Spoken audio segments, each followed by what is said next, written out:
Buenas tardes a todas y a todos. Vamos a dar continuidad al día de trabajo de hoy de este Parlamento abierto con las personas al centro y la movilidad al frente. En este caso, la mesa es sobre movilidad y género, sobre esta como gran intersección que pues en la mesa iremos viendo como el gran área de oportunidad que hay para avanzar la agenda de género también en movilidad. Me da mucho gusto estar aquí en la mesa con Jacqueline Loast, con Sofía Margarita, con Adriana Centeno y con Taide. Un poco la dinámica es la siguiente, son 2 rondas. En esa primera ronda la idea es tener una intervención de 5 minutos como respecto a su postura, las cosas que ustedes como consideran valiosas incluir, y la idea en un segundo momento o en una segunda ronda es pues abrir el diálogo, incluso si hay de las personas que están aquí también escuchando la mesa, si tienen como alguna pregunta, algún comentario, algo que valga la pena también pues masticar, trabajar acá. Y pues bueno, sobre eso estoy segura que vamos a ir encontrando un hilo larguísimo en realidad, entonces pues nos arrancamos directamente con la mesa. El orden de la mesa justo es de mi lado derecho para acá, y así me arranco, presentando primero a Jacqueline Loast, que ha sido pues una gran activista en favor de los derechos humanos en México. Ha colaborado en la Ciudad de México en la elaboración del diagnóstico y programa de derechos humanos cuando entonces todavía era DF, llevando este modelo también a Río de Janeiro, Brasil, Asunción, Paraguay, a través de la Oficina del Alto Comisionado de Derechos Humanos de Naciones Unidas en México. Es tutor, además del Diplomado de Derechos de Niñas, Niños y Adolescentes con Perspectiva de Género, profesora de Ética en la Universidad Latinoamericana, consejera de las secciones Justicia y Ciudad del periódico Reforma, fue también conductora del programa de televisión Ciudad Abierta, consejera académica de la Universidad de Insurgentes, asociada fundadora de la institución Centro de Documentación e Investigación Judía en México. Bueno, estudios varios, ¿no? Pero en este caso también me gustaría resaltar la especialidad en derechos humanos y género. Muchos reconocimientos y premios, de verdad es un honor tenerte en esta mesa, Jacqueline. El Premio de Derechos Humanos René Cassin, que otorga la Comunidad Judía México, el doctorado honoris causa que otorga el Instituto Mexicano de Líderes de Excelencia, la Medalla por la Igualdad y la No Discriminación en 2017, también el galardón de Mujer de Calidad por el OIFAM. Bueno, Jacqueline ha sido fundadora y presidenta del COPRED, es decir, el Consejo para Prevenir y Eliminar la Discriminación en la Ciudad de México, y además secretaria ejecutiva de la Comisión de Derechos Humanos de la Ciudad de México, nombrada por la Ombudsperson. Y bueno, un currículum impresionante, una gran trayectoria de trabajo, y actualmente se desempeña en iniciativa privada con pues enfoque de derechos humanos y perspectiva de género. Así que con eso te cedo la palabra, Jacqueline.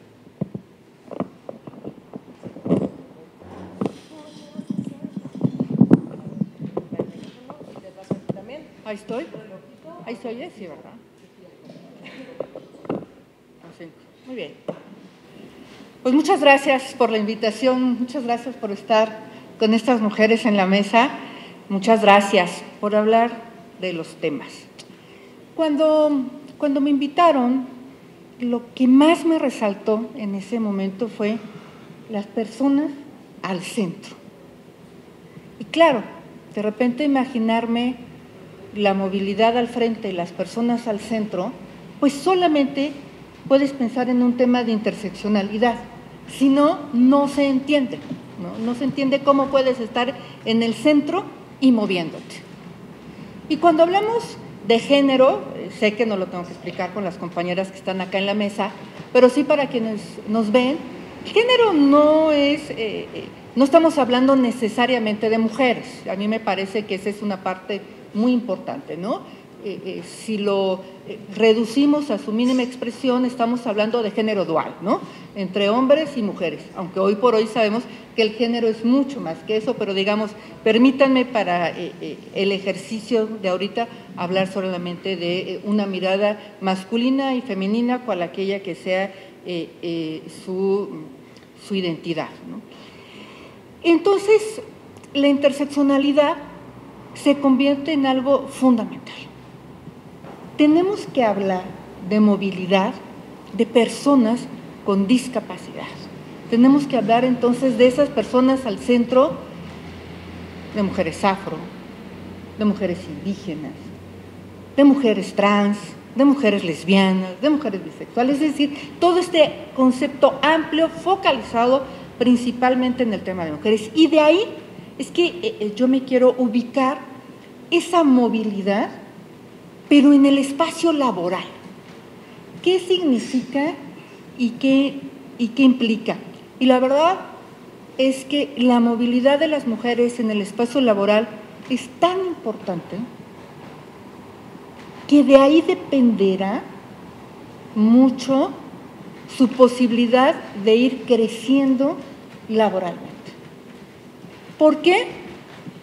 Porque yo no me puedo imaginar un curso, taller, seminario, de lo que ustedes quieran, en la empresa que ustedes quieran, porque la mayor parte de las mujeres trabajamos en la iniciativa privada, ahí es en donde estamos, en donde den un taller a las 9 de la noche y tengamos que imaginarnos nosotras salir a las 10:30 de la noche. ¿Sabes qué? Que muy posiblemente no te inscribas al taller. Y entonces eso afecta directamente a nuestro desempeño laboral. ¿Y por qué no te vas a inscribir al taller? Pues no te vas a inscribir porque aquí en la cabeza lo primero que vas a pensar es, ok, es el miércoles 9 de la noche, ¿cómo tengo que ir vestida? Bueno, en la mañana voy así vestida, pero ya como voy a salir a las 10:30, no, pues sí me llevo unos pantalones, igual y unos pants de paso, ¿no? Y unos tenis porque los tacones, pues no. Y entonces el Uber, híjole, no, lo pido, no lo pido, le pido a alguien que venga por mí, o sí me voy en pecero, no, porque en la esquina, ¿quién va a estar ya esperando el pecero a las 10:30 de la noche? No, y si me subo y tengo que transbordar en el metro, no, ¿sabes qué? No me inscribo. A ver, esa es la afectación que tiene para nosotras el tema de la movilidad segura.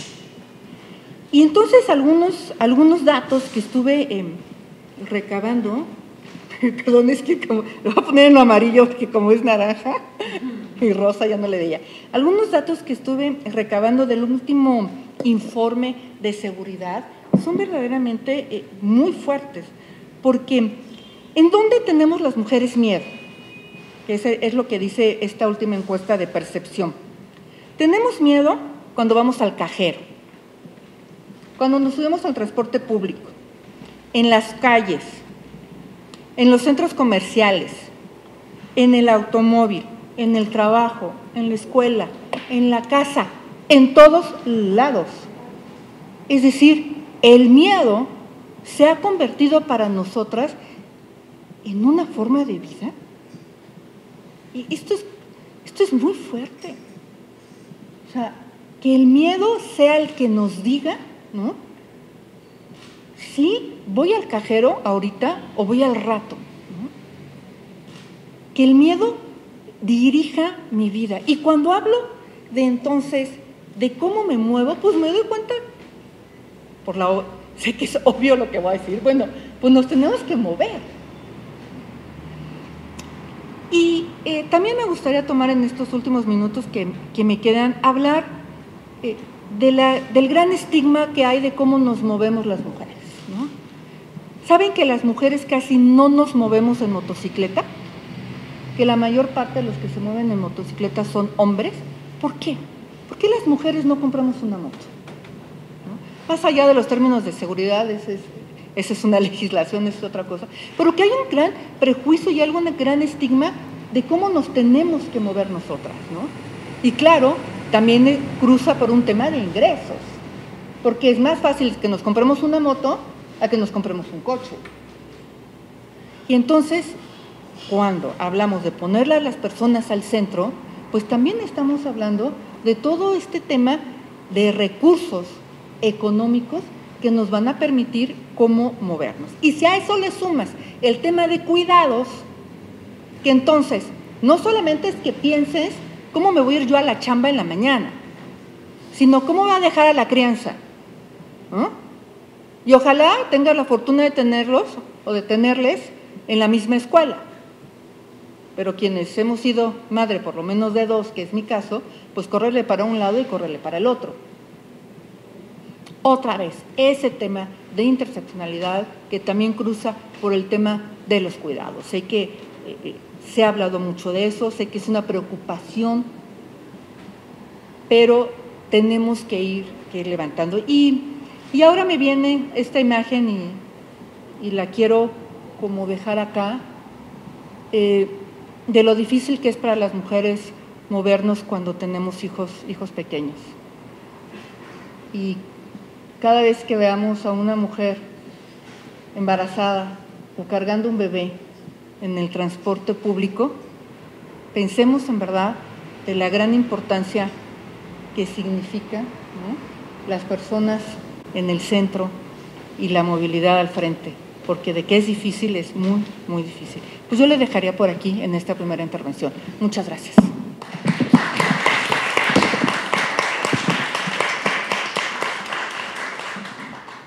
Muchas gracias a ti, Jacqueline. Creo que pues ya de arranque pone unas cosas muy importantes en la mesa, ¿no? Diferentes categorías, dimensiones, conceptos. Me gustaría pasar también, bueno, ahora con Sof Margarita, experta en movilidad. Ella es originaria de la Ciudad de México, chilanga orgullosa, clara que sí. Egresada de Comunicación de la Universidad Iberoamericana. Posteriormente estudió una especialidad en Museografía en Casalam y una maestría en Urbanismo en la Universidad Politécnica de Cataluña. Se desempeñó como jefa de comunicación del Museo Tamayo y ha trabajado con plataformas y proyectos como Material Art Fair, Casa Barragán, Galería Proyectos Monclova, Casa Vecina y Fundación del Centro Histórico, entre otros. Ha colaborado en relación al arte y a la arquitectura en Arquine, Vogue y Vice Latinoamérica.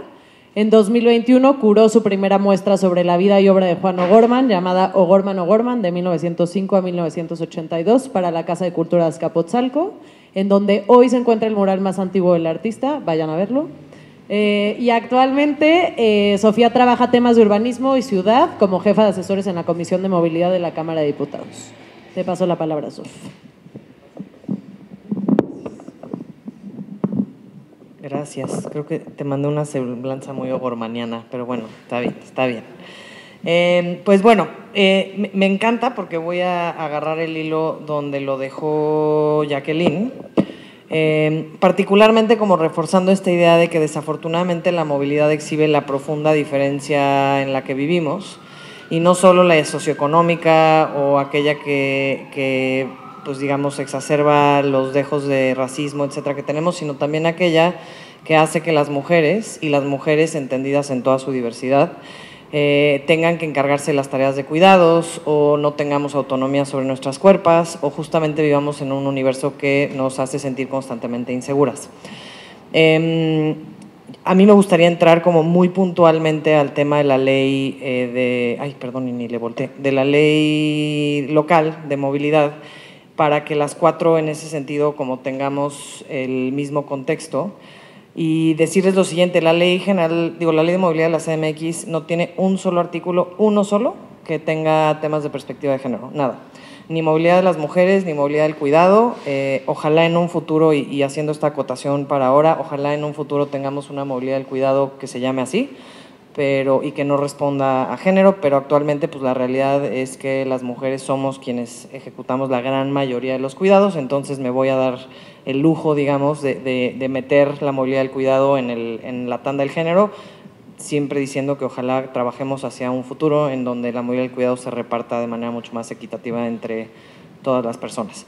Pero bueno, la ley local contiene la palabra mujer 3 veces y la palabra género 4 veces, que los números no son mucho, pero bueno, dice algo de una ley que tiene 84 cuartillas, entonces empecemos por ahí. Hay una parte como del artículo 2 donde se considera de utilidad pública e interés general la promoción del acceso de mujeres y niñas a transportes de calidad, seguro y eficiente, fomentando acciones para eliminar la violencia basada en género y el acoso sexual. es la primera vez que sale mencionada, de hecho las dos, tanto género como mujeres. Como nota al pie, este artículo en particular, el artículo 2, tiene solamente 6 numerales y ninguno menciona personas con discapacidad, temas de racial, o sea, nada. Entonces, incluso ya desde ahí estamos viendo que por muy buenas intenciones que posiblemente las tuviera la ley, pues todavía está muy carente, ¿no? de llegar como al momento en el que estamos viviendo de verdadera inclusión. Menciona a las mujeres en 2 definiciones, literalmente, la definición de grupos vulnerables y la definición de personas con movilidad limitada, pensando en mujeres embarazadas, etcétera. Y en algún momento habla algo de perspectiva de género en la definición, en el principio de accesibilidad, en un tema de cómo deben de estar las unidades destinadas a la prestación del servicio de transporte de pasajeros, y finalmente nada más en un asunto sobre la publicidad en el transporte público, y dice que pues, puede haber la no discriminación y la no violencia de género. Hasta ahí. Eso es literal sobre la mesa lo que tenemos. Entonces, lo interesante de eso es que tenemos una carta en blanco y eso nos permite empezar a pensar que pues a esta ley primero hay que hacerle un articulado con perspectiva de género, segundo hay que hablar de movilidad y cuidados, tercero, o sea, como tenemos muchas oportunidades. Pero para hacer un contraste y no dejarlo de fuera, porque estamos hablando de la armonización con la Ley General de Movilidad y Seguridad Vial, les doy ahora la contra. La ley general, que tiene más cuartillas, son, si no me acuerdo, son como 120, una cosa así, pero bueno, más o menos. Dice mujeres 13 veces, género 27 veces, y en esto que decía Jacqueline, a mí me parece una ley de vanguardia porque habla de la interseccionalidad. Y hay pocas leyes todavía en el país que contemplen de manera genuina la interseccionalidad. Las leyes generales, desafortunadamente, pues en algunos casos, particularmente con la ley de movilidad, pues son cartas de intenciones en realidad, porque hasta que no llegan a lo local y no hacemos lo propio en nuestros territorios locales, pues puede ser un poema bellísimo en la Ley General de Movilidad y Seguridad Vial, pero necesitamos que aterrice aquí y de eso pues seguir el camino hacia los reglamentos, etcétera, etcétera. Pero el hecho de que las leyes son palabras y la palabra interseccionalidad ya está ahí, para mí es un primer paso, ¿no? Es decir, ok, estamos reconociendo, visualizando y poniendo esto al centro. En la ley general se define en el glosario qué es sensibilización de género, qué son las violencias contra las mujeres o cómo se definen, qué es la perspectiva de género, o sea, eso es nada más el glosario y ya entramos en un universo que la ley local todavía no ha tocado. En la jerarquía de la movilidad, y me llamó esto mucho la atención, la ley local habla de los peatones, evidentemente, como las personas que están en la punta, digamos, de la jerarquía, pero la ley general sí hace una especificación y dice personas peatonas con un enfoque equitativo y diferenciado en razón de género. Que eso ya habla de que no solamente todos los peatones tenemos los mismos derechos, sino justamente los peatones que cargan con 2 niños, los peatones que cargan con un abuelito, los peatones que se sienten inseguros en la noche, los peatones, o sea, no solo es, no todos los peatones tenemos los mismos derechos incluso estando en la calle, ¿no? Y me parece muy interesante que la Ley General ya empieza como a tener esa sensibilidad. Habla de la perspectiva de género como un criterio para diseñar y operar el sistema de movilidad. Eso es un tema ajeno a lo local, desafortunadamente, pero bueno, que aquí se tendrá que refrendar en observatorios, en consejos, etcétera. Vamos a saltar aquí algunas cosas. Y finalmente, ahí digo, tiene algunas responsabilidades. Hay un artículo que me llama mucho la atención y creo que es donde estamos paradas hoy y es parte de la tarea de lo que tenemos que dialogar, ¿no? Es cómo estableces medidas, así digo, la ley tal cual dice, para el uso de una metodología basada en la perspectiva de género que garanticen el diseño de soluciones a través de acciones afirmativas. No tenemos nada en la ley local que indique acciones afirmativas. Y voy a dejar aquí un punto, ya para terminar y respetar mi tiempo, en esto que hablábamos de la movilidad de los cuidados. Y lo que justo mencionaba ya Jacqueline, incluso del costo y las motos, etcétera. Esto es yo creo que ya acaba siendo un cliché, pero de nuevo, para quienes no estén familiarizados con el tema de la movilidad y la relación con el género, normalmente los hombres, en su mayoría y no todos, evidentemente hay de todo, pero digamos haciendo números como más redondeados, hacen viajes pendulares, o sea, salen de su casa, van a la oficina, chance pasan a echarse una chela y se regresan a su casa, ¿no? Evidentemente, dependiendo de la función que cada uno cumple, nuestro diputado Rolfi Torres no hace un viaje pendular, sale, sube, baja, cruza la GAM, regresa a Venustiano, pero bueno, la gran mayoría de los caballeros hacen este tipo de viajes. Y las mujeres o aquellas personas que están encargadas de la movilidad de los cuidados hacen viajes conocidos como estrella, tienen varios nombres, ¿no? Esos viajes estrella, si tú te subes al metro solo 2 veces al día, pues pagas 10 pesos. Pero si tú te subes al metro 5 veces al día, y eso multiplícalo por semana, por bla, pues entonces va subiendo, ¿no? Y además te subes al metro con el abuelito, la abuelita, el niño, la niña, el niño y las niñas. Y además te subes al metro con la mochila, la pañalera, el etcétera, etcétera, etcétera. Entonces, todo lo que implica para el bolsillo es relevante. Entonces, una primera acción afirmativa, desde los incentivos, por ejemplo, de pensar en un articulado para género, y aquí cierro, es cómo hacemos que esas mujeres o esas personas encargadas de los cuidados no tengan que pagar 5 veces o 6 veces o 10 veces el boleto o el transporte de alguien que solamente viaja 2 veces al día en el transporte público. Yo ahí cierro. Gracias.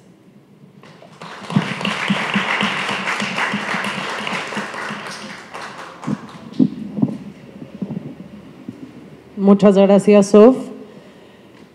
Porque no quiero, o sea, me gustaría aprovechar todo el tiempo que tengamos para justo profundizar en todo. Me voy a pasar directamente contigo, Adriana, que pues miembro de la Red de Mujeres en Movimiento.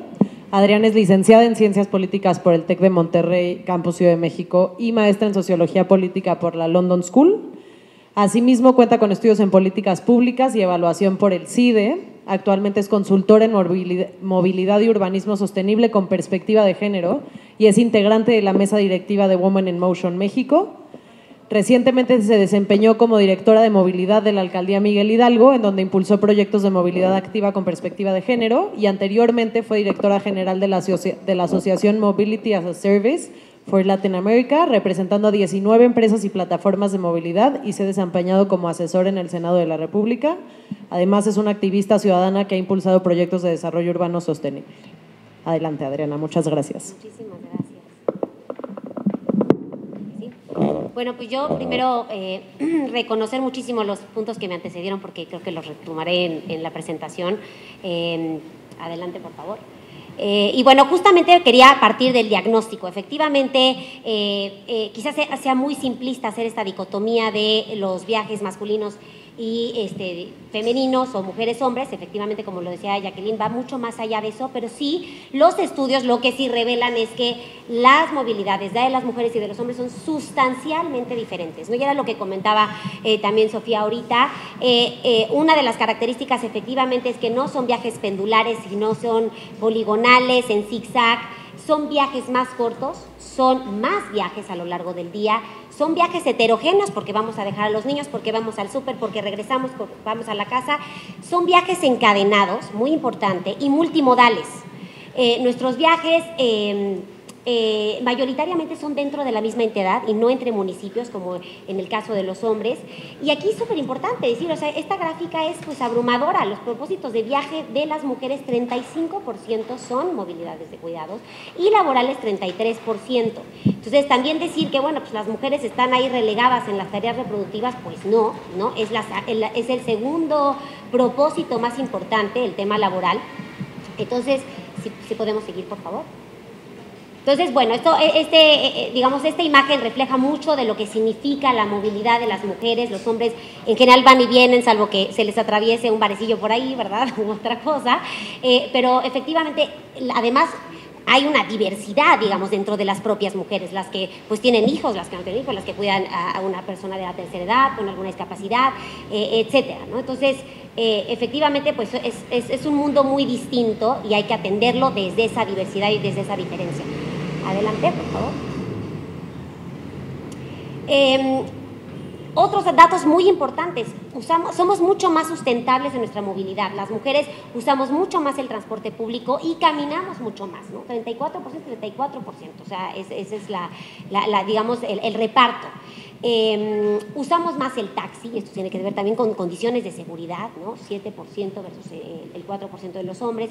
Usamos mucho menos el automóvil que los hombres, 19% versus 33%. Cuando nosotras vamos con los niños, con la maleta, con la carriola, con todo eso, imagínense, y sin un auto, ¿no? Solo el 1% usamos la bicicleta versus el 2% de los hombres. Es un modo de transporte que se utiliza muy poco, pero también hay que decirlo, en la revisión que hice de los datos me sorprendió muchísimo que es el segundo modo de transporte más utilizado en los niveles socioeconómicos más bajos, en el nivel 1 y 2, después de caminar. Y las movilidades de cuidado se concentran fundamentalmente entre los 30 y 44 años de edad y de 60 años o más, ¿no? nos vamos para adelante, por favor. Y bueno, el otro punto muy importante, no solamente el tema de los patrones de movilidad, sino el tema que mencionaban de la seguridad, ¿no? El tema de la violencia. Pues cuando vemos los datos, pues de verdad está deprimente el asunto, ¿no? O sea, México primer lugar en acoso sexual en América Latina, Ciudad de México en el segundo lugar también, después de Bogotá, digamos que perciben el transporte público como el más peligroso. En fin, digo, les puedo compartir con muchísimo gusto dejar esta presentación, me iré un poco más rápido para pues, concentrarnos también en las propuestas, porque ya no sé si si quieren lo puedo dejar aquí y lo retomamos en la siguiente ronda, como me digan. No lo volteé, perdónenme. No, pues, entonces tengo la mitad de esto, discúlpenme. Entonces, bueno, sí tenemos muchísimos retos, ¿no? Y yo los centraría, digamos, en esta interseccionalidad de 3 burbujas fundamentales que tiene que ver con, y que lo mencionaban en la primera mesa de la movilidad sustentable, es que tenemos que trascender del paradigma de la movilidad y la seguridad vial a una concepción mucho más amplia de todo el tema de lo que significa las urbes, ¿no? Y desde qué punto, y la verdad es que retomo este artículo muy interesante de Blanca Valdivia, es investigadora española, que habla de pasar del urbanismo androcéntrico a la ciudad cuidadora. Y esto es una vuelta de 180 grados en cómo concebimos las ciudades, porque si no, pues caemos otra vez en el error de que de entrada no planeamos estas ciudades, las ciudades han sido bastante improvisadas, ¿no? Pero además planearlas de formas segregadas, como que por un lado entiendo la parte de la urbe y la parte del urbanismo, y por el otro la movilidad, y no, es una cosa que es casi simbiótica, ¿no? Entonces, por un lado me parece fundamental el tema de esto, de la planeación y diseño de ciudades cuidadoras orientadas a la vida cotidiana y las tareas de cuidado. Segundo, la seguridad, ¿no? Frente al acoso y abuso contra las mujeres en el transporte y en el espacio público. Y tercero, la participación de mujeres de manera transversal en los procesos de planeación y diseño y gestión de la movilidad, ¿no? Con perspectiva de género. Y que justamente retomo lo que comentaba Sofía, muy importante del tema de acciones afirmativas. Adelante. Entonces, fundamental, pues digamos, en esta primera burbuja, pues transitar del paradigma de urbanismo y movilidad androcéntrica, es decir, que ha sido fundamentalmente planeada desde una visión masculina, hacia ciudades cuidadoras. ¿Y qué significa lo de ciudades cuidadoras? Y retomo esta cita de esta investigadora Blanca Valdivia, que dice: ciudades cuidadoras significa que nos cuiden, que cuiden nuestro entorno, que nos dejen cuidarnos y nos permitan cuidar a otras personas. Entonces, digamos, es pues una visión de 360 grados de cómo nos cuidamos en las ciudades, ¿no? Con espacios de ocio, espacios verdes, espacios recreativos para infantes, espacios públicos seguros, visibles, iluminados, estrategias y acciones de sustentabilidad y cuidado del medio ambiente, espacios sin el predominio del vehículo motorizado. Entonces es realmente, bueno, pues enfocar el modelo también de movilidad, poniendo, y me encantó el nombre, la verdad, del Parlamento, de efectivamente poner en el centro a las personas y sus patrones y sus diversidades, ¿no? Y priorizando pues la movilidad a pie, la movilidad en bicicleta y la movilidad en transporte público, que como ya lo mencioné, pues las mujeres somos mucho más sustentables en ese sentido. Adelante. También decir, bueno, pues necesitamos garantizar una red de transporte público accesible, eficiente, seguro, porque justamente pensamos en todos estos elementos que ya nos decía Jacqueline, o sea, que quizás un hombre no se pone a pensar, ¿no? O sea, si te vas a poner tacón, si no, si el tenis, si mejor no te pongas atractiva, si todas esas cosas que están alrededor de simplemente la decisión de cómo voy a hacer mi viaje, ¿no? Evidentemente, bueno, que tengan condiciones, pues digo, ya me voy ahí a medidas de confort, pero esto es un tema de accesibilidad, esta foto, ¿no? Fomentar un mayor potencial de la cultura e infraestructura ciclista desde la perspectiva de género y cuidados, y la verdad es que esta foto me da mucho gusto decir que es una foto de una beneficiaria de la Alcaldía Miguel Hidalgo, de un programa que hicimos único en América Latina de Bicimamás, de capacitación y entrega de bicicletas a mujeres, ¿no? Para toda la labor de cuidado, y cómo esperamos que estos chiquitines pues sean replicadores también, ¿no? Obviamente garantizar una mejor infraestructura peatonal, porque como vemos, pues nosotras caminamos mucho más que los hombres, 34%. Otra cosa muy importante en esta visión mucho más integral de las urbes y que tiene mucho que ver con la Ville d'un quart d'heure de París, asegurar la accesibilidad espacial de servicios, o sea, pensar que yo trabajo a 2 horas y luego regresa por tu hijo y luego ve al mercado, pues eso es inviable, o sea, y además ¿en qué trabajo te van a dar autorización de hacer eso? Pues ya nada más en tu viaje de ida y vuelta, pues ya no regresaste a trabajar, ¿no? Este tema justo de lo que decías, establecer beneficios tarifarios a las mujeres, hacemos 7, 8 viajes al día y con acompañantes, no es lo mismo el viaje de los hombres, ¿no? Entonces, son multiplicidad de viajes y multimodales, ¿no? Y bueno, por supuesto, considerar sistemas de información que incorporen estas necesidades de mujeres y de infantes, porque sí se nos olvida mucho también pues, las necesidades de los menores de edad. Adelante.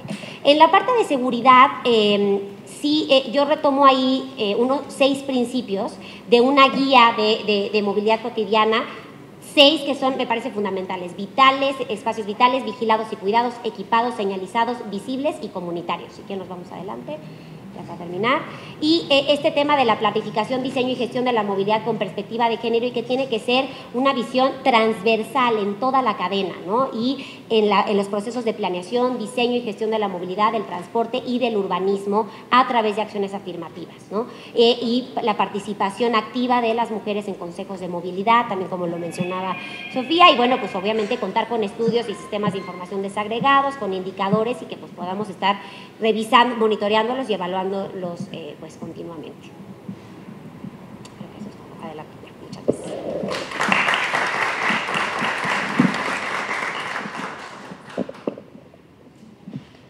Muchas gracias, Adriana. Pues justo para cerrar esta primera ronda, me gustaría pasarle la voz a Taide Báez, asesora legislativa de la Comisión de Movilidad. También ella es politóloga de la Facultad de Ciencias Políticas de la UNAM.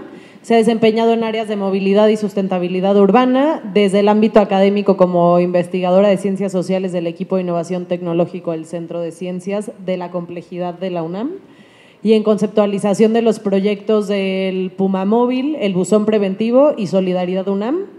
Ella también se ha desempeñado como promotora de la movilidad no motorizada en la Dirección de Sustentabilidad de la Alcaldía de Azcapotzalco, y hoy en día está como asesora legislativa de la Comisión de Movilidad en Cámara de Diputados. Bienvenida, Taide. Muchas gracias. Pues a mí, en esta oportunidad para hablar, me gustaría dar un poco mi visión personal como usuaria de la bicicleta para moverme el día a día en la ciudad. Teniendo en cuenta que soy mujer, pero también tengo muchos privilegios, ¿no? Yo soy joven, tengo todas mis capacidades, mido 1,70, que es más que el promedio de la mujer en México, soy blanca, vivo en la zona centro, y aún así veo diario que se me excluye del espacio. Como ciclista, normalmente en el arroyo vehicular, pues entonces casi siempre el mensaje que se me da es: no debería circular por aquí, no debería circular por aquí. O sea, como que son autos apropiándose del espacio normalmente. Y por otro lado, a través de, me parece mucho que las violencias sexuales, ¿no? También es: tú como mujer no deberías estar en el espacio público, ¿no? No eres bienvenida a usar el espacio, a moverte en él. Me parece que esto es todo un sistema y una cultura de movilidad que atraviesa toda la ciudad y existe normalmente, y lo que hace es que andar en bici hoy por hoy sea un acto de valentía. Han habido estudios, ¿no? que dejan claro que el auto sigue siendo una gran aspiración, también mucho en las mujeres y sobre todo en las mujeres cuidadoras. ¿Por qué? Porque qué maravilla, qué fantasía tener un auto en el que pueda llevar a los niños atrás, en el que pueda llevar todas las cosas que tengo que cargar, en el que no me tenga que exponer a las violencias sexuales, en el que no me tenga que exponer a la inseguridad general del transporte público, o a que me atropellen si uso una bicicleta o si me atropellan caminando. O sea, en general, la idea de un auto sigue siendo un ideal de una experiencia mejor, aunque te meta en el tráfico, aunque al final no sea tan rápido como uno esperaría, pues es una protección. Y me parece que el que eso sea así no es porque las mujeres sean, o bueno, y en general todas las personas sean unas egocéntricas que quieren 100% mostrar su estatus a través de su camioneta, sino porque esa camioneta realmente les va a dar una protección que hoy en día no se encuentra en el espacio público y en los modos de movilidad que conocemos. En general estoy muy de acuerdo con estas tres esferas que compartió Adriana, ¿no? La planeación me parece esencial, porque en la ley justamente en los criterios de planeación no tampoco se nombra al género ni a las mujeres realmente. No es un tema que esté presente en la ley y también me parece muy importante que al momento de hablar que se necesita un diagnóstico para planear, también hay problemas en los indicadores, ¿no? Casi todos los indicadores que se consiguen de encuestas, pues justo son como iniciativas de la sociedad civil que les importa meter el tema de género, pero por ejemplo, en la encuesta Origen-Destino, pues no está… por ejemplo, qué figura de la familia, ¿no?, juegan las mujeres, más allá de si son mujeres u hombres, ¿no?, que si justamente van acompañados en sus viajes. Estas cuestiones me parece que son muy importantes que se tengan cuidado a la hora de la planeación. Y pues otra experiencia que creo que lamentablemente muchas mujeres hemos vivido, pues justo es las violencias sexuales en el transporte público y que no haya tampoco ninguna obligación de que se tenga protocolos para actuar ante las violencias de género. No existen. En el poquito tiempo que tengo, pues me abriré a contar mi propia experiencia después de tener pues justo un acoso entrando en los torniquetes del metro. Yo, de nuevo, con mi privilegio, por haber estudiado ninjutsu 2 años, tuve el valor de decir ¡policía! Y correr tras el tipo que me agredió. Solo así pudieron agarrarlo. Y después lo llevaron a un cuarto, o sea, nos llevaron a un cuarto, me hicieron firmar un par de cosas y no tenía ni idea de qué hacer. Lo encerraron en un cuarto y me dijeron, ¿qué quieres? Bueno, pues aquí podemos hacer que le den unos golpecitos. Y yo como, wow, o sea, ¿en serio? Eso es lo que está pasando. Yo, en el estrés que llevaba de estar con un acoso, no hay apoyo al respecto. Casi todos los policías son hombres. No hay apoyos alrededor de eso. En una ciudad tan grande como esta, en un sistema de transporte tan importante. Esto me pasó en la estación de universidad. ¿A cuántas estudiantes no nos pasó esto como jóvenes? Estos son temas que vivimos todos los días, que justamente condicionan y que hagan que moverse, que ir a estudiar, que ir a trabajar sean actos de valentía. Y no debería ser así. Hagamos de esta ley algo que realmente nos haga disfrutar de los cuidados y que también nos cuide a nosotras. Muchísimas gracias.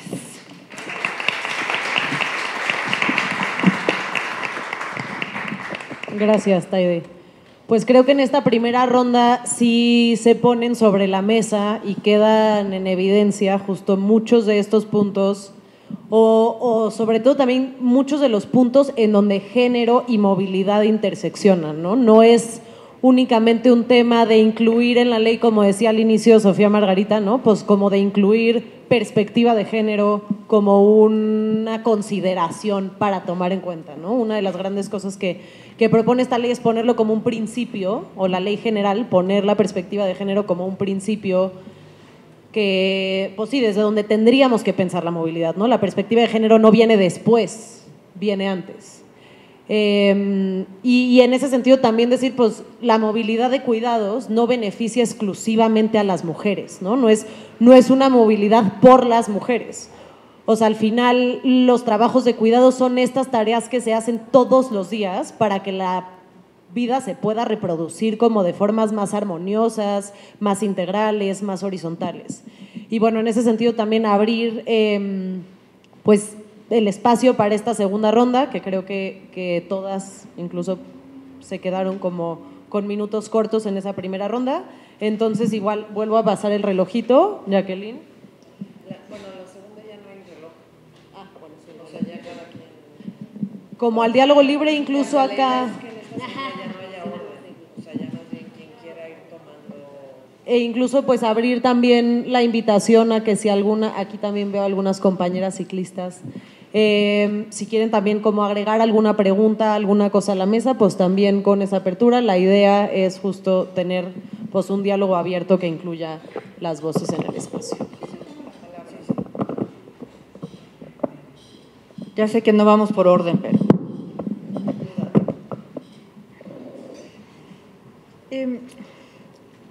escucharlas, ¿no?, me trajo como varias ideas a la cabeza, y no sé si ustedes compartan algunas que quiero decirles.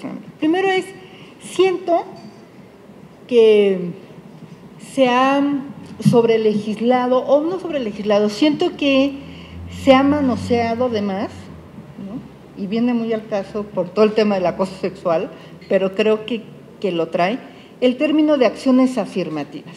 De repente, todo lo queremos solucionar con acciones afirmativas. Y la verdad es que la definición de acción afirmativa no es una política pública permanente. La acción afirmativa lo que trae es precisamente eso que voy a hacer momentáneamente para modificar la cultura. Y creo que mucho de las leyes en general, y que no caigamos en esta ley en particular, es un listado de acciones afirmativas que al final ni siquiera cruzan por el ciclo de la política pública.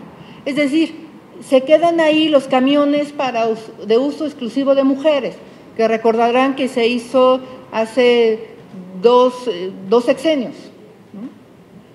Y se quedaron. Yo no sé, yo jamás me he subido a uno, porque en la esquina donde yo tomo el camión, que es Avenida del Man y Céfiro, enfrente de CEU, por eso me queda muy claro lo que pudiste vivir en CEU, pues no pasa, ¿no? Entonces yo creo que también hay que tener como cuidado en esa parte. Y en esa misma idea, todo lo que tiene que ver con perspectiva de género, o sea, verdaderamente, ¿qué queremos llegar cuando decimos perspectiva de género? Es como poderlo aterrizar mucho más, porque creo que luego no lo aterrizamos. Y entonces, a quien le toca ejecutar la ley, que no es al legislador, que no es a la legisladora, sino que es al agente de tránsito, a la ciudadanía propia, ¿no? Es decir, no nos queda claro cuál fue esa perspectiva de género que tenemos. Y por supuesto, creo, si pudiéramos permear, ¿no?, que tarea de cuidados no es sinónimo de trabajo de mujer, ¿no? Tarea de cuidados, ¿no?, tenemos que irlo permeando a toda esa actividad que nos toca el tema de responsabilidad como personas que somos con les otras. La accesibilidad es increíble, y ya que todo el mundo ha hecho alusión a vivencias personales, voy a hacer una mía. O sea, es increíble. Yo vivo en Céfiro, Geyser Sur, Coyoacán. ¿Por qué no? ¿Por qué no? En medio de una rampa de personas con discapacidad, un poste de luz, un poste de teléfonos, de Telmex. O sea, ya me desgasté. O sea, ya le hablé al alcalde, al diputado o diputada que me toca local, al federal, a Telmex. Bueno, nadie ha sido capaz de hacer nada, porque también es eso, es decir, hay un desinterés. Hemos entendido que el tema de movilidad es un tema de coches, ¿no? Y claro que tener un auto es un tema aspiracional, por supuesto, pero hemos entendido que entonces, claro, ¿qué haces para la movilidad? Segundos pisos. ¿Qué haces para la movilidad? Amplío espacios. Oye, es que la movilidad es más que la movilidad en un medio de transporte, yo iba a decir metálico, no sé cómo se diga, ¿no? O sea, no solamente son bicicletas, motos y coches, pues, ¿no? Y quiero cerrar con este tema de acoso sexual. Las mujeres mayores de 18 años, el 20% de las mujeres mayores de 18 años en la Ciudad de México han vivido algún tema de acoso sexual. Principalmente el 91% de ellas de hostigamiento sexual, que es manoseos, exhibición. Exhibición significa mostrar el pene, básicamente en todos los casos, e intento de violación. Y el 82%, concretamente delito de violación, el 47% en la calle y el 32% en el transporte público. Es decir, las mujeres en el transporte público podemos ser violadas. Y bueno, el resto, pues expuestas a comentarios incómodos, tocamientos, violencia sexual y otros tipos de violencias. Entonces, bueno, por ahí estaría esta ronda. No vamos en orden.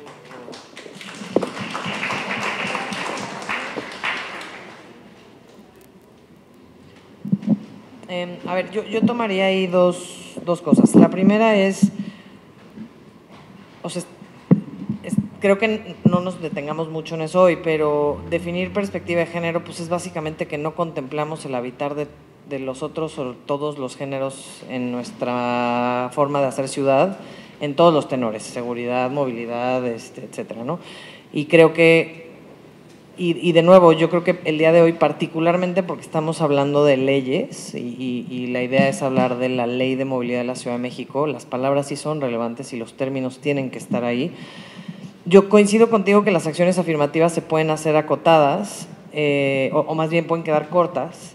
Creo que, y digo, incluso la ley no tiene la capacidad realmente de señalar acciones afirmativas, pero sí tiene la capacidad de empezar a hacer guiños donde en ciertas dudas, o sea, hay una historia, Madero Peatonal, que toda la vida cuando se propone cerrar una calle y hacerla peatonal en el centro, ¿no?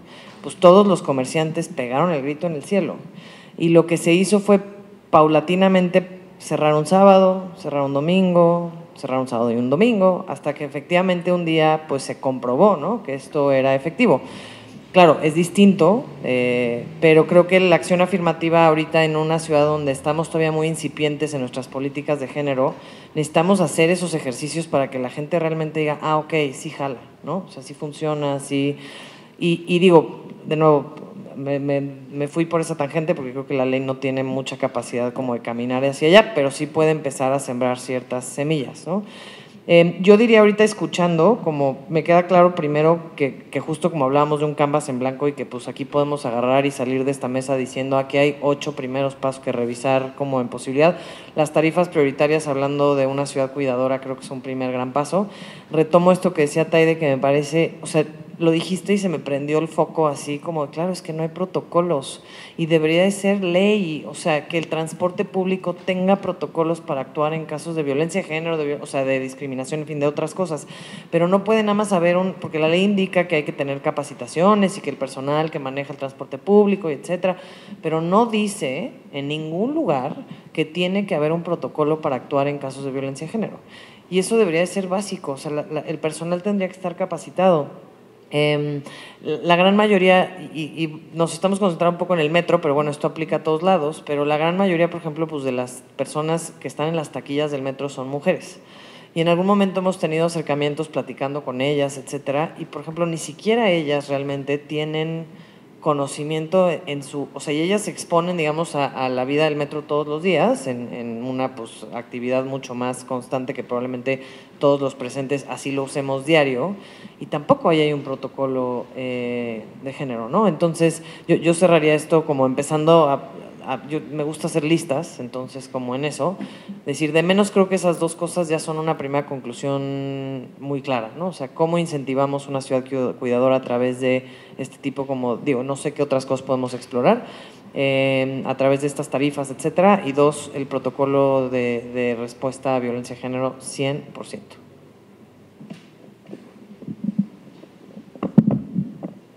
Sí, coincido. A ver, yo creo que también el tema que es fundamental, y ya se ha mencionado muchísimo, pues es el tema del presupuesto, porque al final del día, pues estas son unas cartas de buenas intenciones a veces, y que, dado que yo estuve en el Ejecutivo y a lo nivel local, y que piensas en hacer un montón de cosas, y llegas y te topas con la realidad de, te alcanza para 900 metros de ciclovía, te alcanza para, pues, 3 bicicletas, ¿qué? O sea, y es un derecho, y somos de las entidades que estamos más avanzadas en términos de movilidad, ¿no? Entonces, creo que ahí eso es fundamental. Segundo, también en los avances que ya se tengan y que estén probados y que vayan en consonancia con la ley, no se pueden echar para atrás por un capricho, sea cual sea el partido que sea. Yo estuve trabajando, y lo digo, en un partido, digamos, estuve en la alcaldía Miguel Hidalgo bajo Morena. Yo no milito en ningún partido, yo en realidad fui invitada por ser activista ciudadana y empujar una agenda.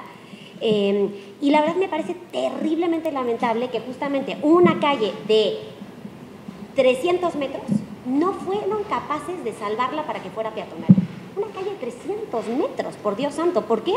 Porque pues, los vecinos se enojaron y fue una promesa vecinal, y entonces pues queremos nuestro coche y queremos llegar al súper, a la puerta del súper. Oiga, pero pues es que no, el mundo no camina hacia allá, pues usted agarra su carrito y se baja y así es, ¿no?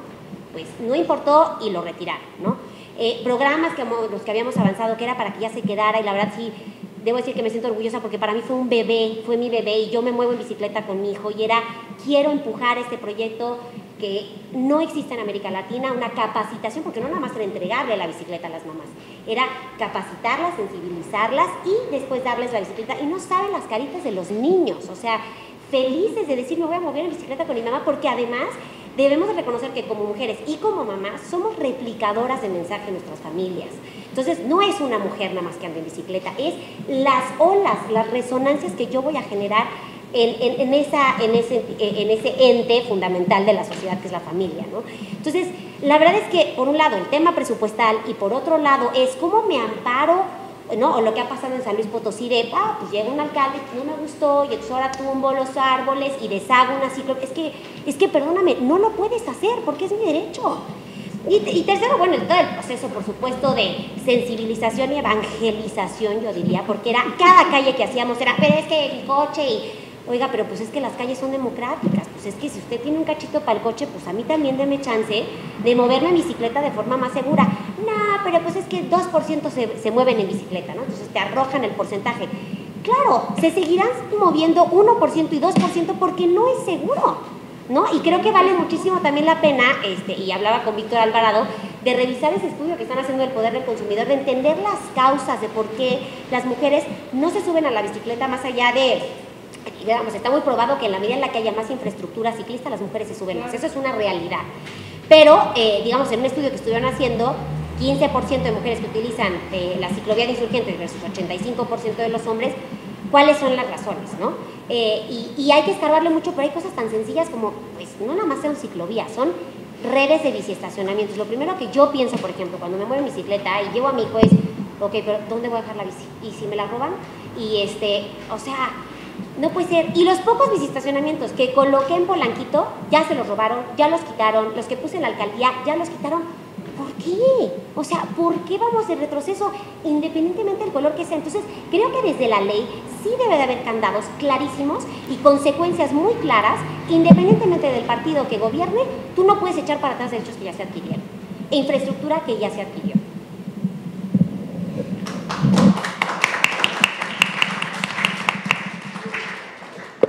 Oye, nada más déjame sumar algo a lo que dijiste.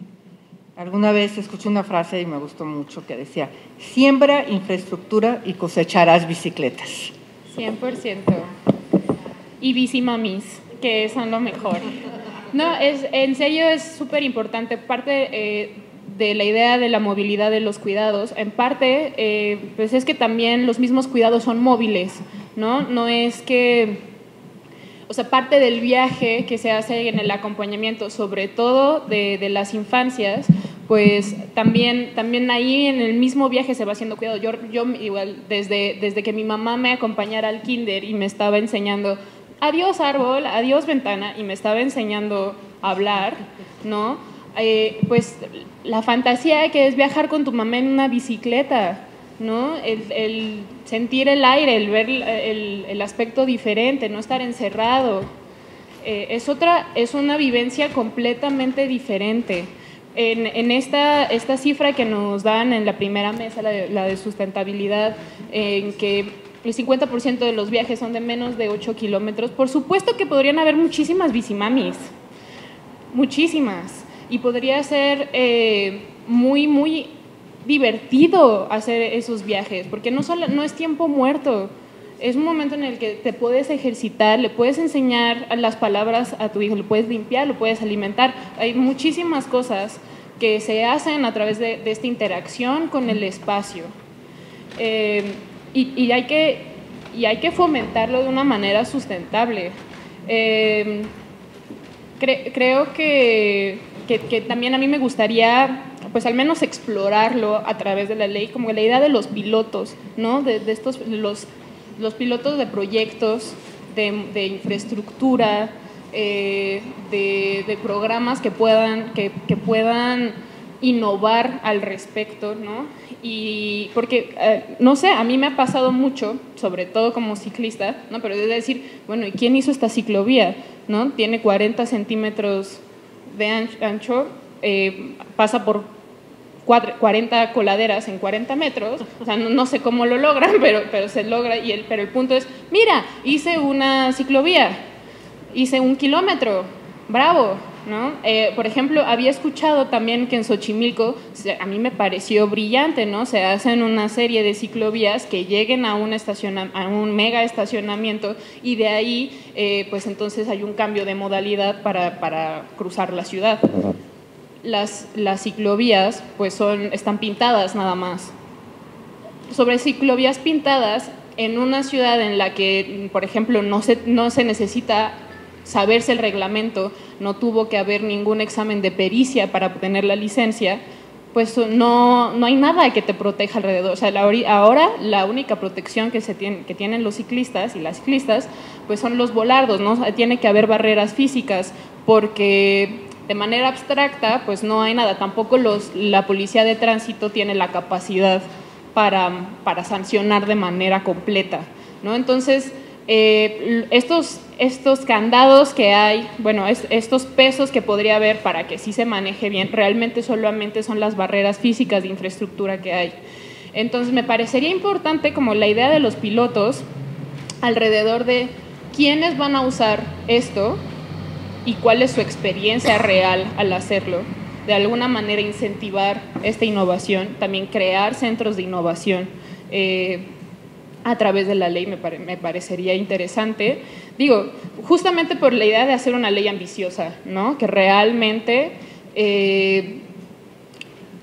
garantice el derecho de las mujeres a movernos con libertad.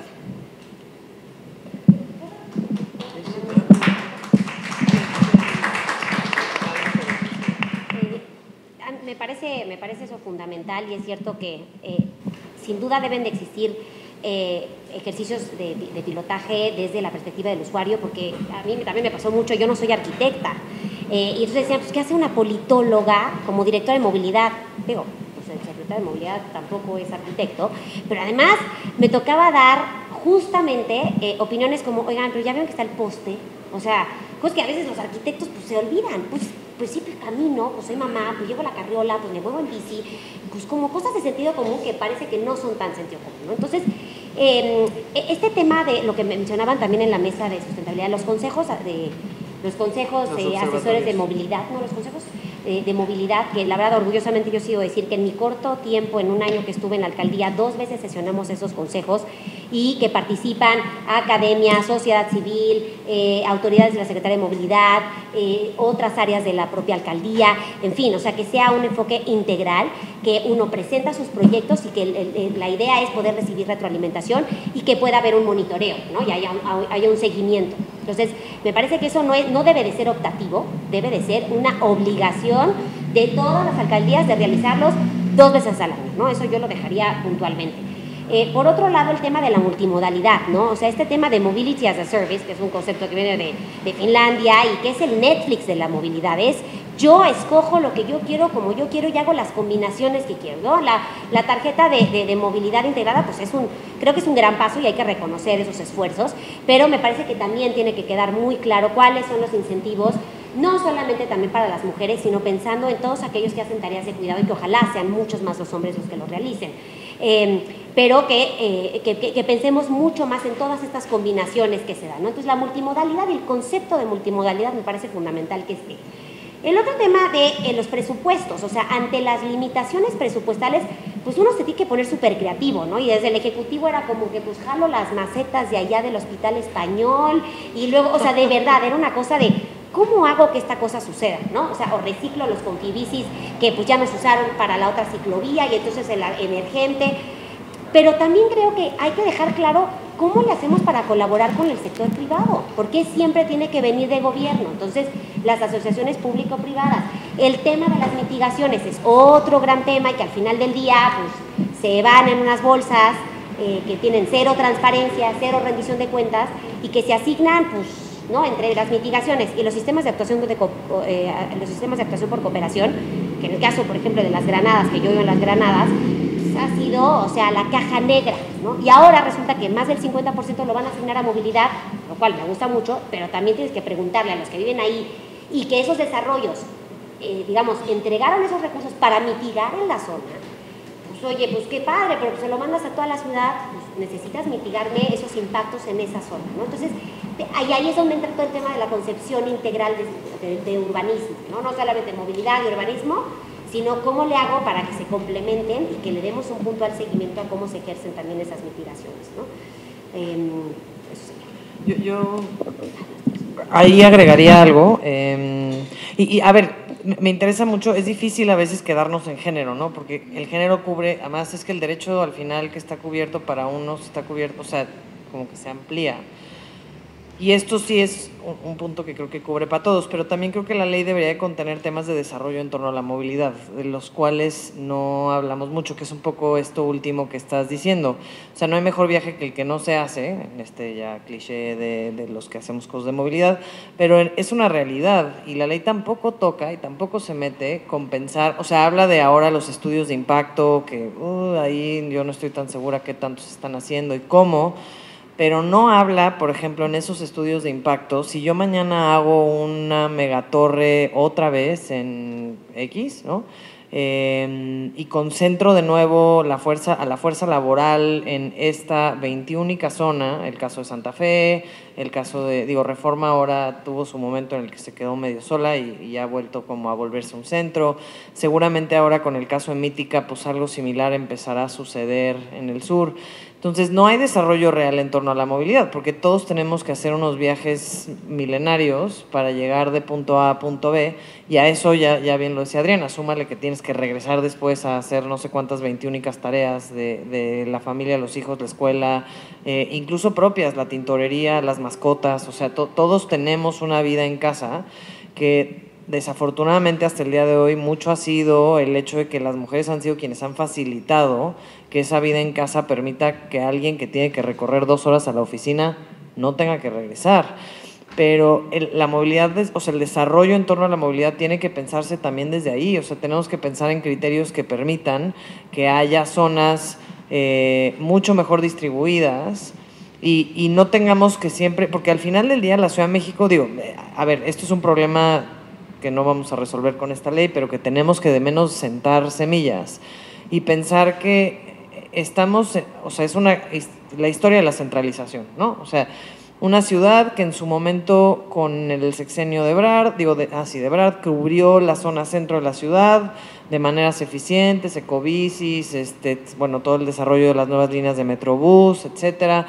Empieza la planeación, la mala planeación de la trágica situación de la línea 12, en fin, pero había una idea de empezar a progresar hacia afuera, ¿no? Y de empezar a tener como una ruta clara. Y el hecho de que tenemos pues, sexenios partidos, y entonces entra Juan y ya no quiere, y luego entra Juana y ya no quiere tampoco, no nos permiten que ese desarrollo realmente estratégico pues, se genere con practicidad. Además, el problema de la infraestructura de movilidad es que, por lo general, con contadísimas excepciones, es larga y es cara.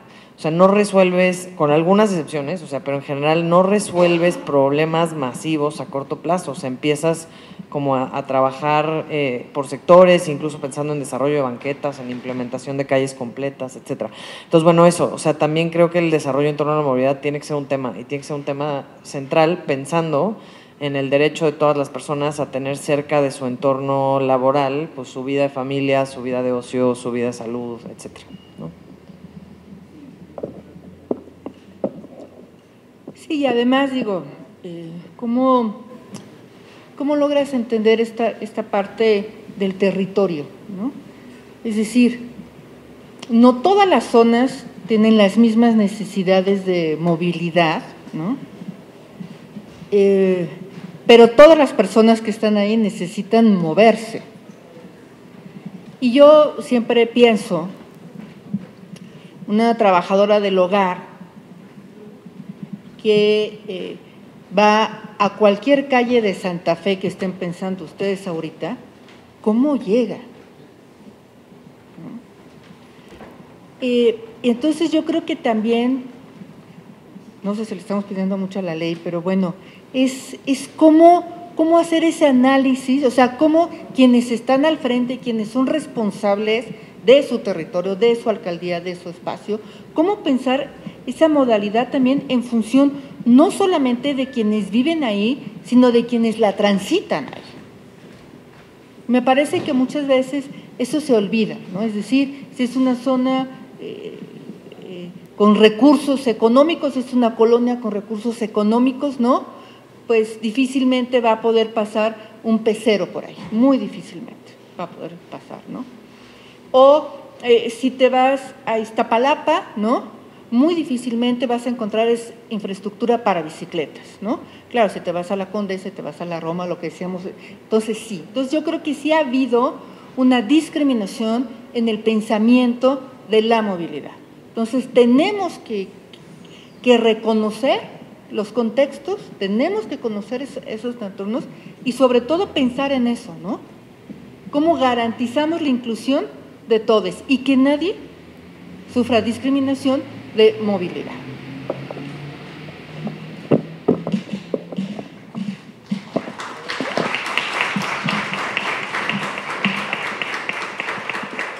Y que yo sobre esto que dices, Jacqueline, y que ya también han dicho las demás, consideraría justo que ese es uno de los grandes avances como de la ley general, empezar a hablar de seguridad vial, ¿no?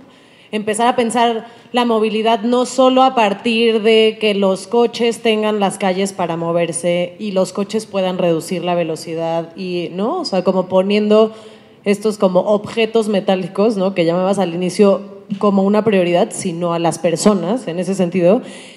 Y pienso que ahí hay un reto, o sea, tanto en como en temas de género, como en las diferentes mesas que vamos a tener, que es desde dónde estamos entendiendo el desarrollo, ¿no? O sea, ¿cuál es esa definición de desarrollo? Porque habrá quienes dicen en la Miguel Hidalgo, ¿no? Como no. O sea, desarrollo para mí quiere decir mi comodidad, ¿no? O sea, entre menos pueda estar en zonas de riesgo, menos tenga que interactuar con otras cosas, más pueda beneficiarme como a niveles individuales, eso es lo que yo definiría como mayor desarrollo, ¿no? Cuando en realidad todo lo que está pasando en el mundo, ¿no? Y todos los datos que ponían también acá, nos hace pensar que la idea del desarrollo que tenemos es totalmente errónea, ¿no? Que el desarrollo no sirve de nada si no se puede distribuir. Y al final un poco esa intersección entre género y movilidad es cómo distribuimos o cómo repensamos la movilidad para que sea distribuible. Porque hasta ahora parece que es un tema como, pues aquí está la ciclovía o aquí está el metro o aquí está la calle, es tu riesgo, ¿no? O sea, si al final tú decides tomarla y algo pasa, pues en realidad es más tu tema porque la ciclovía estaba, ¿no?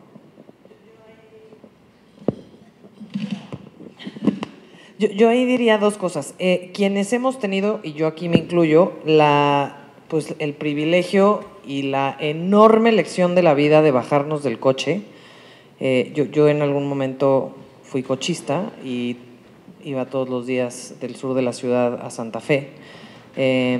un viaje que además de no ser cochista, creo que le hubiera dedicado mi vida entera a ese viaje, pero bueno, en fin, o sea, hay que hablar también de… Pero el bajarme del coche, o sea, no sé si, la verdad es que no me acuerdo si en algún momento me lo pregunté si podía o no podía, nada más pasó. Un día se le cayó la placa de enfrente, es la realidad. Lo tuve que dejar de usar, o sea, algo pasó que pues ya se quedó estacionado y un año después se vendió. Y creo que parte del idioma, o sea, porque lo pienso en las zonas, pues digamos, ultrafortunadas de la ciudad, las lomas, bosques, etcétera, son zonas antipeatonales, es impresionante, o sea, no puedes caminar a ningún lado, el transporte público es inaccesible, o de menos, o sea, es accesible, pero tienes que caminar hasta no sé dónde, las paradas no están marcadas, o sea, no hay como una obviedad. Si no sabes llegar ya de entrada, que esa es otra, o sea, la señalética en una manera incluyente, en fin, ¿no? Pero bueno, sí son zonas al final que tristemente hay mucha como, pues, digamos, resistencia a la movilidad incluyente, al Metrobús, por ejemplo, la famosa discusión del Metrobús de reforma, en fin, ¿no? Pero que creo que eventualmente conforme avanzamos hacia espacios, y lo digo de verdad desde una experiencia personal, el sensibilizar a la gente, decir, a ver, o sea, es que de verdad hay la capacidad de subirse a la ciclovía, hay la capacidad de bajarse del coche, hay la capacidad de caminar, hay la capacidad de usar el metro, y además entre más ojos,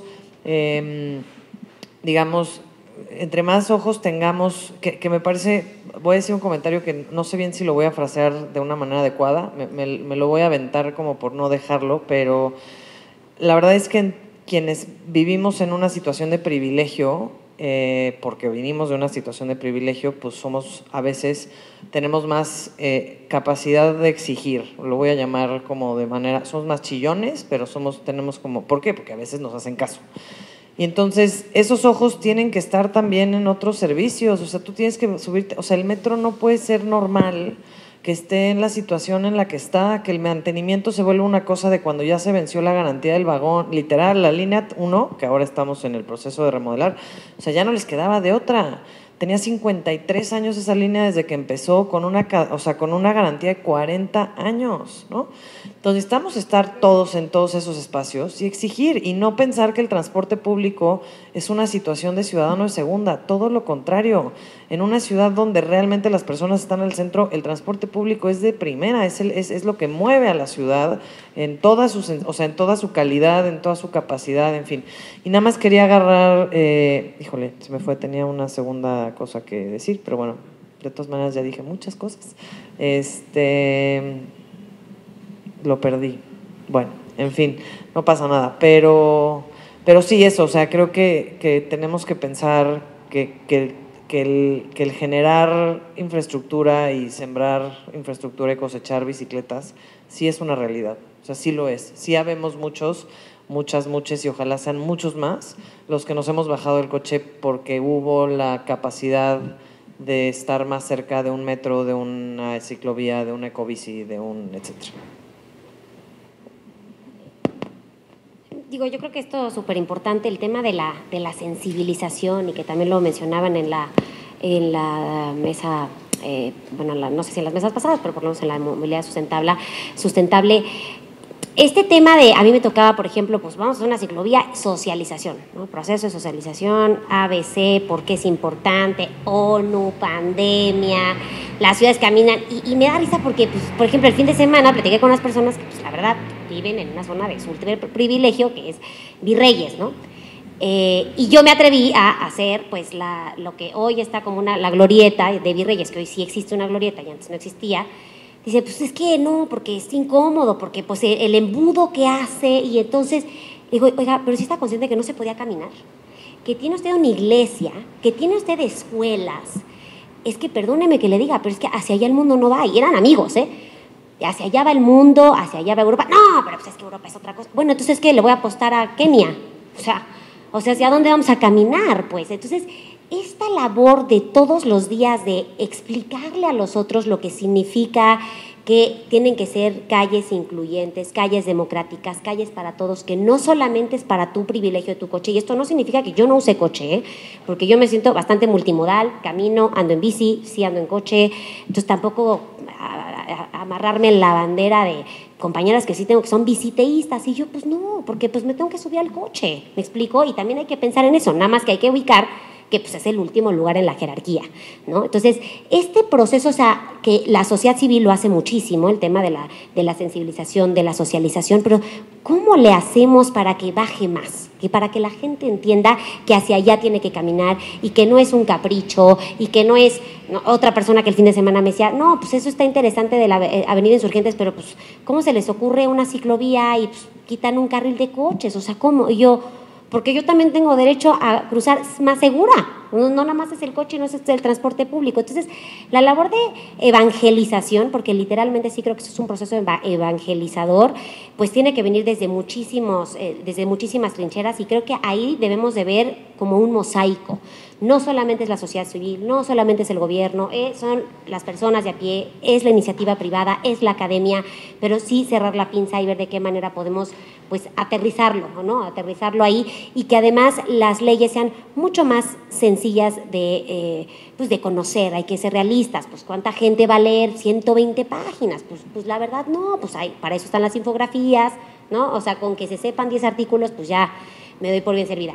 Y la otra cosa, los viajes yo decía muchísimo también, no le pidamos a la gente que pues, se mueve en bici por 25 kilómetros, también seamos realistas, pero ya nos diéramos de saltos, de verdad, de que los viajes de 5 kilómetros, o de 5 a 10, idealmente, pero por lo menos de 5, se hicieran en movilidad sustentable, o sea, los scooters o las bicicletas, que también ahí, pues es terrible lo que pasó con el tema de las plataformas de movilidad, porque pues esa gente que había decidido moverse a lo mejor en un scooter, pues regresó seguramente al coche, ¿no?